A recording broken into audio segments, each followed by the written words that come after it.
ఎదుగుతున్న దళిత నాయకుడు మరెల్లి అనిల్ ను హత్య చేసిన హంతకులను తక్షణమే అరెస్టు చేయాలని రాష్ట్ర ఎస్సీ ఎస్టీ కమిషన్ చైర్మన్ బక్కి వెంకటయ్య పోలీసులను ఆదేశించారు. కొల్చారం మండలం పైతర గ్రామానికి చెందిన కాంగ్రెస్ ఎస్సీసీఎల్ జిల్లా కార్యదర్శి మరెల్లి అనిల్ కుటుంబాన్ని రాష్ట్ర ఎస్సీ ఎస్టీ కమిషన్ చైర్మన్ బక్కి వెంకటయ్య పరామర్శించి హత్య వివరాలను తెలుసుకున్నారు. ఈ సందర్భంగా రాష్ట్ర ఎస్సీ ఎస్టీ కమిషన్ చైర్మన్ బక్కి వెంకటయ్య మాట్లాడుతూ ఇప్పుడిప్పుడే ఎదుగుతున్న దళిత నాయకుడు అనిల్ ను కాల్చి చంపడం తగదన్నారు. నిందితులు ఎంతటి వారైనా వదలొద్దని పోలీసులకు సూచించారు.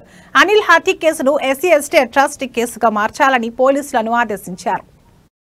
నేను పోలీసు శాఖకు తగిన ఆదేశాలు ఇస్తున్నా. మరి ఐజీ గారితో కూడా మాట్లాడిన రంగా ఎస్పీ గారితో కూడా మాట్లాడినా. మేము కూడా తీవ్ర ప్రయత్నం చేస్తున్నాం సార్.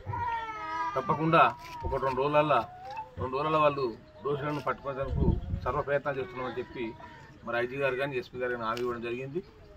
నేను ఒకటే ఈ యొక్క కేసును నేను ఎస్పీ గారితో మాట్లాడినా. ఈ యొక్క మర్డర్ కేసుతో పాటు ఎస్సీ ఎస్టీ కేసు కూడా దీన్ని సెక్షన్లు కూడా చేర్చాలని చెప్పి కూడా ఎఫ్ఐఆర్లు చేర్చాలని చెప్పి కూడా నేను ఎస్పీ గారికి ఇన్స్ట్రక్షన్ ఇచ్చిన. తప్పకుండా మన అన్ని కుటుంబానికి తప్పకుండా న్యాయం చేస్తాం. వాళ్ళ భార్య కానీ, వాళ్ళ పెద్దలు కానీ, వాళ్ళ సిస్టర్ కానీ, వాళ్ళ బ్రదర్ కానీ పాపం చాలా అమాయకులు.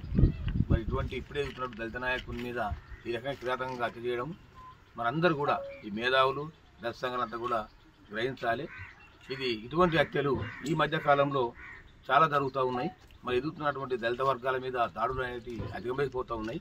ఇలా నిన్న కూడా ఒక ఎస్టీ ఇది జరుగుతుండగానే ఎస్టీని ఒక మా ఎస్టీ అనే నాయకును ఆయన కూడా ఇట్లే మర్డర్ చేయడం జరిగింది.